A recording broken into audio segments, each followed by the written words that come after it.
My son said, "Dad, Mom's hospital bills are your problem," so I revealed who had been stealing her care money. 3 weeks after I buried my wife, a hospital bill for $18,742 arrived in the mail with the word overdue printed in red across the top. I called my son, thinking there had been a mistake. He sighed like I was bothering him and said, "Dad, Mom's hospital bills are your problem. You were her husband, not me." He did not know I had already found the receipt for his new SUV. My name is Thomas Whitaker. I am 74 years old, and for 49 years I was married to a woman named Linda, who made every hard season of my life easier to survive. We lived in Clearwater, Florida, in a small yellow house 5 blocks from the water. It was not beachfront, it was not grand, but when the windows were open and the Gulf air moved through the curtains, Linda used to say we had all the ocean we needed. I worked most of my life as a building inspector for the county. Before that, I laid tile, repaired roofs, and did whatever honest work kept food on the table. Linda worked in a dental office and later volunteered at the church pantry after she retired. She was the kind of woman who remembered which neighbor had diabetes, which cashier had a sick mother, and which child at church needed new shoes without wanting anyone to know who bought them. We had one son, Nathan. Linda loved him with a softness that sometimes worried me. I loved him too, but I saw the weaknesses she tried not to name. Nathan always wanted the finish line without respecting the road. When he was young, I thought he would grow out of it. When he was older, I told myself life would teach him discipline. When he married Vanessa, I hoped marriage would steady him. It did not still. Linda and I helped them. We helped with their first apartment deposit. We paid part of their wedding bill when Vanessa's family suddenly could not. We covered a car repair when Nathan said he might lose his job without transportation. We bought school clothes for our granddaughter, Mia, when money was tight. Linda always said family should be a place people could come when they were afraid. Then Linda got sick. It began with pain in her back and a tiredness she could not shake. Within months, our life became a calendar of appointments, scans, specialists, prescriptions, and quiet drives home when neither of us knew what to say. I learned how to help her stand. I learned which foods she could tolerate. I learned the names of nurses, billing clerks, insurance coordinators, and pharmacies. I learned that love in old age is not always romance. Sometimes it is changing bed sheets at 2 in the morning and pretending your hands are not shaking. We had saved for retirement, not wealth, enough to live carefully, enough to fix the roof if a storm took shingles, enough to leave Nathan something's modest. One day, but Linda's care was expensive, so when Nathan offered to help manage some payments, I thought it was his way of finally becoming the man his mother always believed he could be. And that was my mistake. At first, Nathan's help looked like responsibility. He came by with a laptop, sat at the kitchen table, and told me medical billing had become too complicated for people my age. And I did not like that phrase, but I let it pass because I was tired. Linda had just started a new treatment, and some days she could not keep soup down. I was sleeping in a recliner beside her bed and waking up every few hours to check her breathing. And pride feels less important when the person you love is trying to survive. Nathan said he could organize payments from the care account we had created for Linda's medical expenses. Vanessa nodded beside him, tapping her nails on the table. She said she had experience handling online portals and insurance claims. She said she hated seeing me stressed. She called me Dad in a voice sweet enough to make Linda smile from the doorway. So I gave Nathan limited access, not ownership, not control over everything, just access to pay approved medical bills from the account. Linda and I had set aside for care. For a while, things seemed smoother. Nathan said he had paid the pharmacy. Vanessa said she had contacted the hospital billing office. They told me not to worry whenever an envelope came in the mail. I wanted to believe them. I needed to believe them. My whole world had narrowed to Linda's hand in mine and the sound of her breathing at night. But then small things started to feel wrong. A nurse mentioned that one infusion bill still showed unpaid. Nathan said hospitals were slow to update records. A physical therapy office called about a missed payment. Vanessa rolled her eyes and said, healthcare offices were useless with paperwork. A pharmacy asked for a balance before releasing Linda's medication. Nathan acted offended when I asked why the account had not covered it yet. Then I noticed Vanessa's clothes changing: new handbag, new phone, new sunglasses. Nathan began driving a different SUV, dark gray, polished, expensive, when I asked about it. He laughed and said they had gotten a good deal. Vanessa said reliable transportation was necessary with a child. I did not argue, but I remembered the way Nathan used to call me whenever his old truck needed tires. Linda noticed too. She did not accuse anyone. That was not her way. One night, while I adjusted her blanket, she looked at me and asked whether Nathan was paying the bills on time. I told her he said he was. She stared at the ceiling for a long moment. Then she whispered that saying something and doing it were not the same thing. That sentence stayed with me. After Linda passed, the strange signs became louder. Nathan asked about the life insurance before asking whether I had eaten. Vanessa wanted to know if any care money remained after funeral costs. They started talking about financial cleanup as if my wife's death were an office project. Nathan told me I needed to simplify my accounts. Vanessa suggested I sell the house and move closer to them. And they both said it would be easier, for whom I did not yet ask then. The overdue hospital bill arrived. The bill came on a Tuesday afternoon. And I remember the sound of the mailbox lid closing, because the house was so quiet after Linda's death that every small noise seemed too sharp. I was still sleeping on my side of the bed without touching her pillow. Her robe still hung on the bathroom door. Her reading glasses were still beside the couch, folded neatly on top of a paperback she never finished. The envelope was thick. I opened it at the kitchen table with the slow care of a man who had already received too much bad news in 1 year. The hospital logo was printed in blue at the top under it. In red was the word overdue. 18,742. I read the number 3 times. Then I read the patient name Linda Whittaker. Then I read the dates when Nathan had assured me everything had been paid. Dates when Vanessa had smiled at Linda and told her not to worry about paperwork. Dates when I had sat beside my wife, believing our son was protecting her from stress. My first feeling was confusion. Grief makes the mind reach for innocent explanations. Maybe the payment had crossed in the mail. Maybe the hospital posted it wrong. Maybe insurance had delayed approval. Maybe Nathan had misunderstood. I called him. He did not answer the first time or the second. When he finally called back, I could hear music and traffic in the background. He sounded distracted. I told him about the hospital bill, and there was a pause, then a sigh, not shock, not concern, a sigh. He said medical bills were complicated. I told him this one had been assigned to him months ago. He said I should not start pointing fingers. I told him the account had been created for his mother's care. That was when his voice hardened. He said, "Dad, Mom's hospital bills are your problem. You were her husband, not me." And for a moment, the kitchen disappeared. I looked at Linda's empty chair. I looked at the mug she used every morning, still sitting upside down in the drying rack, because I could not bring myself to put it away. None. I thought of all the nights she defended Nathan, when I worried about him. I thought of the way she smiled whenever he visited, even when the visits were short, even when he checked his phone the whole time. I thought of her asking me whether the bills were being paid. Nathan kept talking. He said he had done more than enough. He said Vanessa had sacrificed time helping us. He said I needed to stop acting like everyone owed me something because I was grieving. He said the bill was in Mom's name, and since I had been her husband, I needed to handle it. Her husband. As if that were a technicality. As if 49 years of marriage could be reduced to a billing category. I asked him where the care money had gone. He went quiet. Then Vanessa took the phone. Her voice was smooth and cold. She said Linda would not want me creating drama. She said there were always expenses around illness that people forgot about.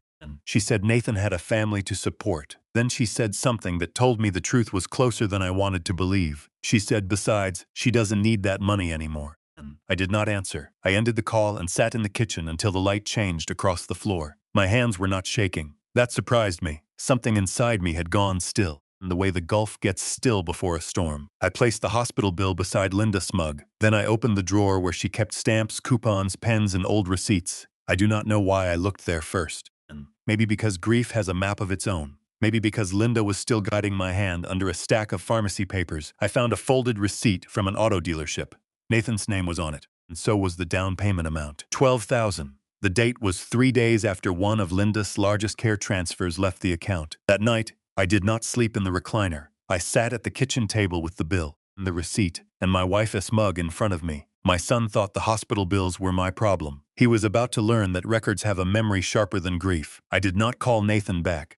That was the first discipline I gave myself. A younger man might have driven to his house, shouted in the driveway, demanded answers, and given him time to destroy evidence. I had spent too many years inspecting buildings to trust what people said after they knew you were looking. Rot does not announce itself from the curb. You find it by checking beams, seams, corners, and hidden places. So I became quiet. I began with the kitchen drawer. Linda had kept every receipt, every insurance explanation, every prescription slip, and every hospital letter in separate envelopes. She used blue ink for paid bills and red ink for questions. Even when she was sick, even when her hands trembled, she tried to stay organized because she hated leaving messes for other people. I carried her envelopes to the table and made 3 piles, paid, unpaid, unclear. The unpaid pile grew faster than my heart wanted to accept. Then I requested full statements from the care account, paper copies, not online summaries. I called the bank and asked for a meeting in person. The young man on the phone tried to send me through the automated system, but I told him I was an account holder reporting possible misuse of funds, and that changed his tone.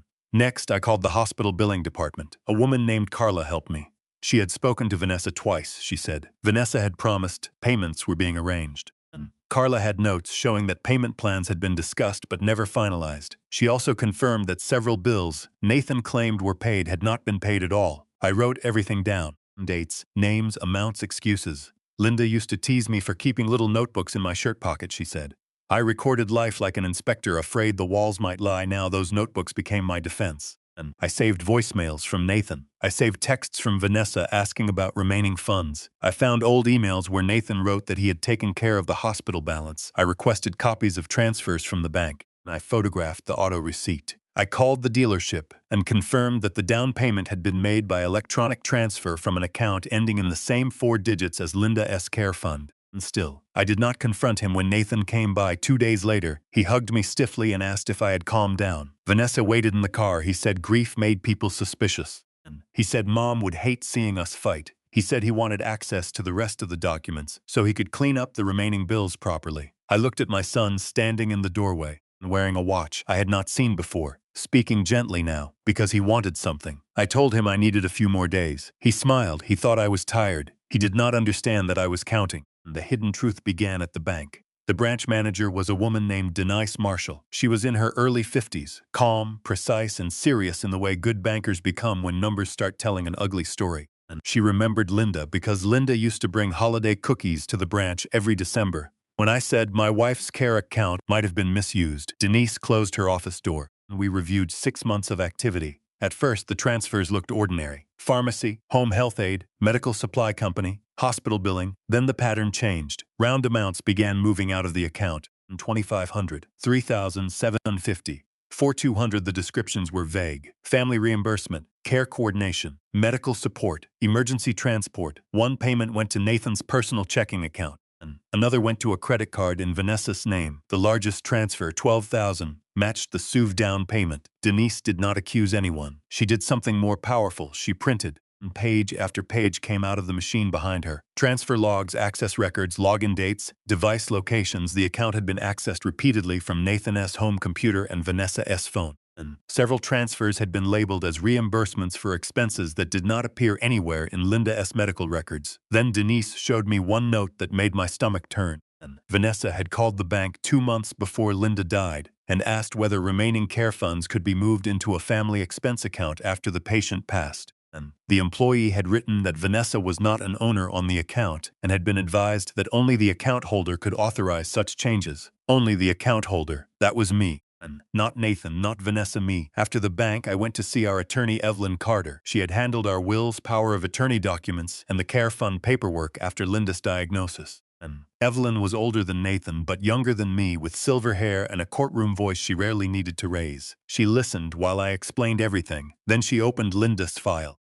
That was when the second truth appeared. Linda had left a letter. Evelyn said my wife had written it during her last good week, when I had gone home for clean clothes and Nathan had stepped out to take a call. Linda had asked Evelyn to keep it private unless questions arose about the care account. The envelope had my name on it. I opened it with both hands. Linda's handwriting was weaker than it had been, but still careful. She wrote that she loved Nathan, but love had never made her blind. She wrote that Vanessa had asked too many questions about leftover money and life insurance. She wrote that if anything happened to the care fund, I should not let guilt silence me. Then came the line that broke me, Tom. Do not let them make you pay twice for losing me. I sat in Evelyn's office and cried for the first time since the funeral. Not because I had been strong before, but because I had been too busy surviving to collapse. Evelyn waited. Then she explained the care fund terms. The account had been created solely for Linda's medical care, end-of-life expenses, and any remaining obligations related to her treatment. Nathan had been granted limited administrative access only to submit approved payments. He had no legal right to reimburse himself without documentation. Vanessa had no right to move money at all. The withdrawals were not family misunderstandings, they were evidence. By the end of that week, we had bank records, hospital notes, dealership confirmation, credit card payment trails, emails, texts, and Linda's letter. The truth no longer lived only in my chest. It had dates, it had numbers, it had names. Evelyn told me not to warn Nathan yet. People who believe they have gotten away with something often reveal the rest when they become comfortable. So I waited, and Nathan, believing I was just an old widower buried under paperwork, gave us exactly what we needed. After I stopped giving Nathan easy access, he became impatient. He called every morning for a week. At first, he sounded concerned. He asked if I had eaten, if I had slept, if I had remembered to take my blood pressure medication. Then, when I did not mention the bills, his concern sharpened. He asked whether I had found the bank statements. And he asked if I had spoken to anyone. He asked if I had contacted the hospital directly. Vanessa was less subtle. She texted me that unfinished medical bills could damage the family if not handled correctly. And then she asked whether Linda's life insurance had arrived. Then she sent a message that said Nathan had worked hard helping during Mom's illness and deserved appreciation, not suspicion. Appreciation. That was what she called stolen care money. A week later, they came to the house together. Vanessa carried a casserole she had not cooked. The sticker from the grocery store was still on the bottom of the container. Nathan walked in behind her and looked around as if checking whether I had moved anything. I had moved plenty. He just could not see where they sat with me in the living room. Vanessa told me they were worried about my state of mind. She said grief could make older people fixate on money. Nathan nodded, looking wounded, as if my questions had injured him more than his actions had injured me. He said he had done his best, but I was making him feel like a criminal. I said very little that frustrated him. Then Vanessa suggested I sign a financial authorization so Nathan could communicate with the bank, the hospital, insurance company, and any remaining providers on my behalf. She said it would protect me from stress. Nathan said it would keep the peace. I asked whether Evelyn Carter had reviewed it. Vanessa's mouth tightened. She said Evelyn was old-fashioned and probably expensive. The document was already printed. The signature lines were highlighted. I looked at the pages and remembered Linda's warning. Do not let them make you pay twice for losing me. I told them. I wanted to read it overnight. Nathan exhaled with relief. Vanessa smiled like a woman watching a lock turn after they left. I scanned every page and sent the document to Evelyn. Her reply came within an hour. The authorization was broad enough to let Nathan control access to my accounts, negotiate settlements, redirect insurance proceeds, and approve payments from funds not limited to Linda's care. Evelyn said not to sign a single page, but Nathan and Vanessa were not finished. 2 days later, my brother Paul called. He sounded uncomfortable. He said Nathan had told him I was becoming confused and hostile. He said Vanessa was worried I might refuse to pay Linda's bills out of grief. I asked Paul whether Nathan had mentioned the SUV. He went silent. Then he asked what SUV, so I told him enough, not everything. Enough. By then, Nathan and Vanessa had started shaping the family story. I was overwhelmed. I was forgetful. I was angry. I did not understand modern billing. I was accusing a devoted son who had only tried to help. It was a clever story because parts of it were true. I was overwhelmed. I was angry. I did not understand how my son had become someone who could look at his dying mother's care fund and see a down payment. Then Vanessa made the mistake that completed everything. She left me a voicemail meant to sound compassionate, but anger bled through. She said if I kept questioning them, everyone would know how difficult I had been during Linda's illness. She said Nathan had sacrificed enough. She said the money was not doing Linda any good in the grave. Then she said they had only used what the family would have inherited anyway. I saved the voicemail. I sent it to Evelyn. Her answer was short. Now we are ready. I chose Linda's memorial luncheon for the confrontation, not the church service. I would never have done that to her. The service belonged prayer, music, flowers, and the people who loved her. But the luncheon afterward was different. Nathan and Vanessa had helped plan it, using smiles, soft voices, and money they had not earned the right to touch. They had invited relatives, neighbors, church friends, and a few people from Linda's old dental office. Vanessa called it a celebration of life, and I thought that was fitting. Linda's life deserved truth. The luncheon was held in a private room at a waterfront restaurant Linda loved. She used to order grilled fish there and pretend she was only eating half the key lime pie before finishing it with a guilty smile. Her photograph stood near the entrance surrounded by white flowers. People hugged me gently. They told stories about Linda's kindness. They said she had made them feel seen. Nathan stood beside Vanessa near the gift table, accepting sympathy like a man who had earned it. And for the first hour, I said nothing. Then Evelyn arrived. She came with Denise from the bank and Carla from the hospital billing department. My brother Paul came too, carrying a folder of printed messages Nathan had sent him about my supposed confusion. Nathan saw them enter and immediately stiffened. Vanessa whispered something to him. Her face changed when she saw Denise. I walked to the front of the room and tapped my spoon lightly against a glass. The sound was small, but the room quieted. I thanked everyone for loving Linda. I told them she had spent her life helping people without asking what they could give back. I told them she had faced illness with grace. and that the only thing she feared near the end was leaving me with trouble. Then I looked at my son. I said some trouble had indeed been left behind, but not by Linda. Nathan started to stand. Evelyn placed one hand on the back of a chair and told him to let me finish. I began with the hospital bill. I held up the overdue notice for $18,742 and explained that it had arrived 3 weeks after Linda's funeral. I did not shout. I did not accuse with emotion. I simply read the date and the amount, and the fact that Nathan had told me the bill was my problem because I had been Linda's husband. The room went still. Then Carla confirmed that the bill had been discussed with Vanessa months earlier and was never paid. And she confirmed that promises of payment had been made. She confirmed that no payment plan had been completed. Vanessa said this was private. I said stealing from a dying woman's care account stopped being private when the bills arrived at her widower's door. Denise then opened the bank folder. She documented the transfers. She showed dates, she showed amounts, she showed the so-called family reimbursements. She showed payments to Nathan S. account, payments to Vanessa S. credit card, and the transfer connected to the Sue V down payment. And she did not call them thieves. She did not need to. The pages did that work. Nathan's face had gone pale. Vanessa said the money had been used for family needs. Evelyn asked whether Linda S. chemotherapy was a family need, whether her hospital bed was a family need, whether the nurse who helped her bathe was a family need, whether the medication delayed by unpaid balances was a family need. Vanessa looked away first, and then I played the voicemail. Her own voice filled the room, thin and sharp from my phone speaker. The money was not doing Linda any good in the grave. Someone gasped. Paul closed his eyes. A woman from Linda's church began crying quietly. Nathan whispered Vanessa's name, but there was no defense left in it. I reached into my jacket and unfolded Linda's letter. My hands trembled then, and not from fear, but because seeing her handwriting in that room felt like bringing her back into a pain she had tried to prevent. I read only one line. Tom, do not let them make you pay twice for losing me. And that was when Nathan broke. He put his face in his hands and said he was sorry.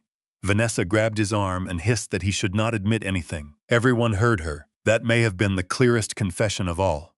Evelyn then explained the consequences. Nathan S. access to all accounts had been revoked. A repayment demand would be issued for every unauthorized transfer. The estate documents were being amended. And Nathan would be removed as executor, removed from any authority over my finances, and his inheritance would become conditional on full cooperation and restitution. Vanessa would receive nothing and would be barred from involvement in any of my legal or financial affairs. Nathan said I could not do that to him. I looked at my son, the child Linda had loved beyond reason, the man who had used her suffering as a bank account, and felt something inside me break cleanly instead of jaggedly. I told him I was not doing it to him. I told him he had done it to himself. And the luncheon ended quietly. People did not rush toward the food. No one knew what to say. Nathan and Vanessa left through the side door. Linda's photograph remained by the flowers, and smiling the gentle smile of a woman who had trusted kindness but prepared for truth. I stood beside that photograph for a long time after the room emptied, for the first time since the bill arrived. I felt like I had kept my promise to her. The price came in papers first. Evelyn filed the formal demand. Nathan and Vanessa were required to account for every transfer from the care fund that had not gone directly to Linda's medical care. The bank cooperated. The hospital provided records. The dealership confirmed the down payment. Vanessa's credit card company confirmed payments matching withdrawal dates. The evidence did not need anger to make sense, and it only needed to be read in order.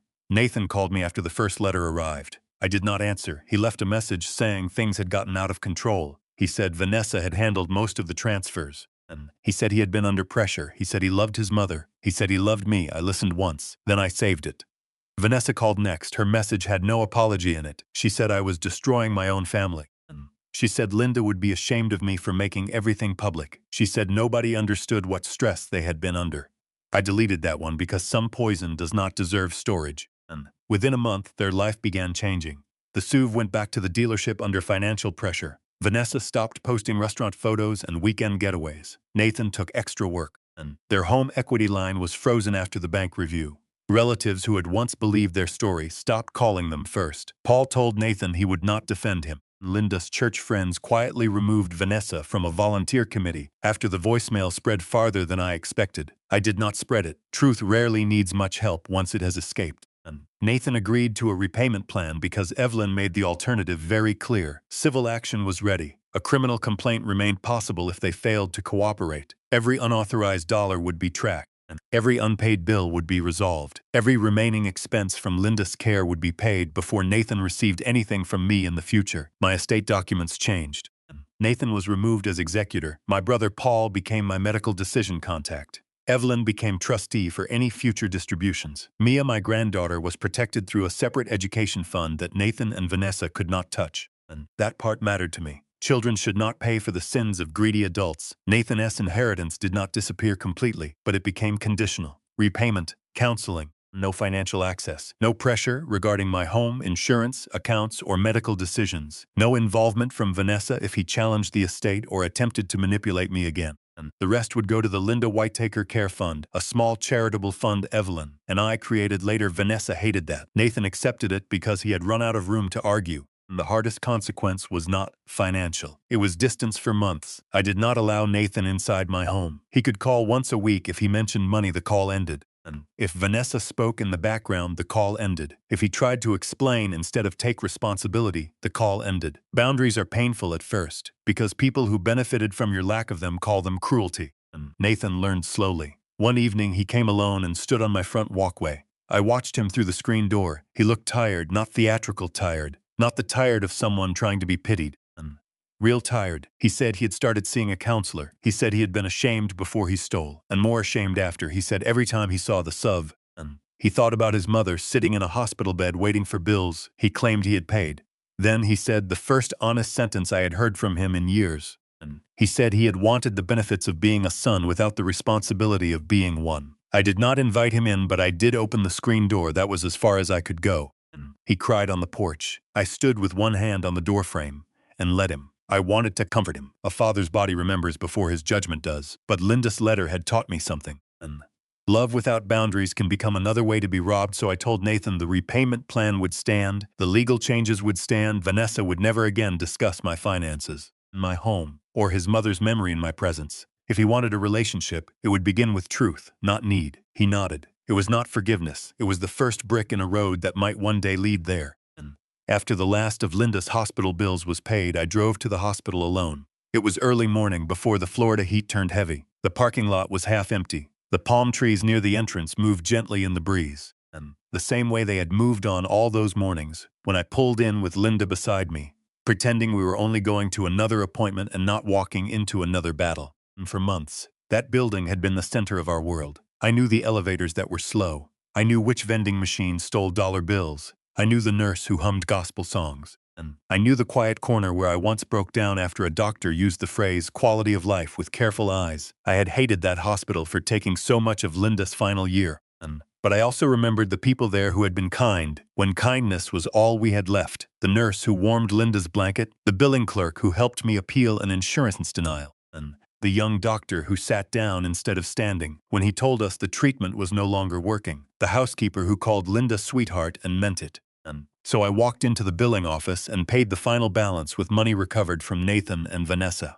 The woman behind the desk printed the receipt and asked if I needed anything else. And I looked at that zero balance for a long time. A bill is just paper to some people. To me, that receipt felt like placing a clean sheet over a wound. Linda would not have wanted her name left under the word overdue. And she had lived too carefully for that. She had paid library fines, grocery tabs, church pledges, and neighbor favors. She had returned borrowed casserole dishes cleaner than when she received them. And she believed leaving things right was part of loving people. So I left that hospital with the receipt folded in my shirt pocket. And for the first time since her death, I felt I had completed one of her unfinished tasks. And a few weeks later, Evelyn and I finalized the Linda Whitaker Care Fund. It was not large. I was not a wealthy man, but after the repayments began and my accounts were secured, I set aside enough to help local families dealing with end-of-life care bills. Not to cover everything, just to catch the people falling through the cracks. A prescription here, a hospital transport there. A night nurse for a spouse who had not slept in 3 days. Practical mercy, Linda would have called it. The first thank you note came from a man named Russell, whose wife needed a special reclining chair after surgery. He wrote that he had been sleeping in a dining chair beside her bed and did not know how much longer his back could take it. And the fund covered part of the chair. His note said he finally slept 4 hours without pain. I read that note at Linda's grave. I told her her care money was helping someone again. And the wind moved through the cemetery grass, and I chose to take that as her answer. My home changed after that, not quickly. Houses do not heal overnight when betrayal has walked through the rooms. And for a while, every envelope made my stomach tighten. Every bank alert made my hands cold. Every time Nathan's name lit up my phone, I felt both love and warning, but slowly ordinary life returned. Paul came by on Thursdays with sandwiches from a place Linda liked. My neighbor Carol helped me sort Linda's clothes, though I kept more than I probably needed. Mia visited one Saturday without her parents, and she was 13, old enough to know something serious had happened, and young enough to still hope adults would fix what they broke. She stood in Linda's sewing room and asked if Grandma had been angry before she died. I told her no. Then I thought about it and corrected myself. I told her Grandma had been worried, and sometimes worry is love trying to protect someone after you are gone. Mia nodded like she understood more than I wanted her to understand. She asked if she could keep one of Linda's scarves. I let her choose the yellow one with tiny white flowers. Linda had worn it on Easter. Mia pressed it to her face and cried quietly. I did not interrupt. Children deserve honest grief. It is the lies around grief that poison them. Nathan kept paying. At first, the checks came through Evelyn's office with nothing personal attached. Then came a short note, then a longer one. He wrote that counseling was teaching him the difference between guilt and accountability. He wrote that Vanessa still believed I had humiliated them, but he no longer agreed with her. He wrote that he had been afraid of failing as a husband and father, and instead of admitting it, he had taken from the two people who had never stopped helping him. The note ended with one sentence. I stole from Mom because I believed Dad would forgive anything. I folded that letter and sat with it for a long time. He was wrong, but not entirely. There had been a version of me who might have forgiven too quickly, not because I was noble, but because loneliness can make a man bargain with his own dignity. Linda had known that, and she had seen the danger before I did. Her final protection was not just legal. It was emotional. She gave me permission not to be used. 6 months after the memorial luncheon, Nathan asked if we could meet at a diner. Alone, I chose one near the water, public but quiet. He arrived before me and stood when I walked in. That small gesture nearly undid me because I remembered teaching him manners when he was a boy. I remembered Linda telling him that respect costs nothing until you forget to give it, and then it can cost everything. We ordered coffee. For 10 minutes, we talked like strangers learning the weather. Then Nathan put both hands around his mug and said he was sorry for the sentence he had said on the phone. He repeated it without making me repeat it. Mom's hospital bills are your problem. You were her husband, not me. His voice broke before he finished. He said he had used the word husband like it separated him from responsibility, when really it should have reminded him what devotion looked like. He said he had let Vanessa convince him that leftover care money was future family money. He said he had been angry that Linda's illness consumed resources he had expected to inherit, and he said he hated himself for that thought. Most of all, I did not rush to comfort him. Some confessions need air around them. Finally, I told him his mother had loved him to her last breath. I told him that made what he did more painful, not less. I told him repayment mattered, counseling mattered, and honesty mattered, but none of those things erased the memory of opening that hospital bill alone at Linda's table. He nodded and cried silently. Then he asked if there was any path back. I looked out the window at the bright strip of Gulf water beyond the parking lot. Linda used to say Florida light made everything look forgiven before it was. I smiled at the thought, not because it was funny, but because I could almost hear her saying it. I told Nathan there was a path, but it would be long, and he would have to walk it without asking me to shorten it. And that was the truth. I did not give him a key to my house. I did not restore him as executor. I did not let him near my accounts. I did not invite Vanessa into my life. Some doors remain closed not because hatred lives behind them, but because peace does. But I did agree to coffee once a month. The first few meetings were awkward. The next few were quieter. Over time, Nathan stopped explaining and started listening, and that mattered. He asked about Linda without trying to use her memory. He asked what the hospital days had been like for me. He asked what he had missed. I told him enough to hurt him, but not to punish him. Pain can teach when it is not thrown like a weapon. Vanessa never apologized to me. Not honestly. She sent one card with a printed message and a handwritten line saying mistakes were made. I did not respond. Mistakes are forgetting an appointment, burning dinner, or taking the wrong exit. Moving money from a dying woman's care fund is a choice wearing perfume. I heard later that Nathan and Vanessa separated for a while. Then they tried counseling. Then they separated again. I did not ask for details. Their marriage was not mine to inspect. My life had already spent enough time inside other people's excuses. Mia continued visiting. She helped me plant hibiscus near the front walk because Linda had always wanted more color. She learned how to make her grandmother's lemon pound cake, though the first one sank in the middle and we ate it anyway. One afternoon, she found Linda's old church pantry notebook and asked why Grandma had written so many names with dollar amounts beside them. I told her Linda believed help should be remembered, not for credit but so no one would be forgotten. Mia said she wanted to volunteer at the pantry. That was the moment I knew Linda had not lost. Not really, greed had entered our family, but it had not inherited the final word. On the first anniversary of Linda's passing, I held a small gathering at the house. Not a memorial luncheon, not a confrontation, just people who loved her. Paul came, Carol came, Mia came, Nathan came alone. We placed Linda's photo on the table beside a vase of yellow flowers and the first 3 thank you notes from the care fund. Nathan stood in front of the photo for a long time. He did not perform grief. He did not look around to see who watched. He simply whispered something I could not hear for once. I did not need to know. After everyone left, I sat in the kitchen with Linda's mug in my hands. The same mug that had sat beside the overdue bill. The same mug I had looked at when my son told me the bills were my problem. And the same mug that had survived the worst season of my life without breaking. The house was quiet, the bills were paid, the accounts were protected, the locks had been changed, and the fund was helping people. My son was not fully restored to me, but he was no longer lying to my face. That was not a perfect ending, but real peace rarely looks perfect. It looks like a zero balance where shame used to sit, and it looks like a locked door you control. It looks like a granddaughter wearing her grandmother's yellow scarf. It looks like an old man finally understanding that loyalty to the dead does not mean surrendering to the living. Before bed, I opened Linda's letter one more time. Her words were softer now, not because they had changed, but because I had Tom. Do not let them make you pay twice for losing me. And I folded the letter carefully and placed it back in the envelope. Then I turned off the kitchen light and stood for a moment in the dark. For 49 years I had been Linda's husband. And Nathan had tried to make that sound like a burden. He was wrong. Being her husband was the greatest honor of my life. It meant loving her when she was young and laughing. It meant loving her when she was sick and afraid. And it meant defending her dignity when she could no longer defend it herself. It meant paying what was owed, exposing what was stolen, and making sure her name was not buried beneath someone else's greed. And the hospital bills had been my problem. Not because Nathan was right, because Linda was mine and I was hers that night. I slept in our bed for the first time without leaving the lamp on. Outside, the Gulf wind moved softly against the windows. For a moment, just before sleep took me, I imagined Linda standing in the doorway, arms folded, giving me that look she always gave when I finally did what she had known I could do all along. I smiled into the darkness, then I rested.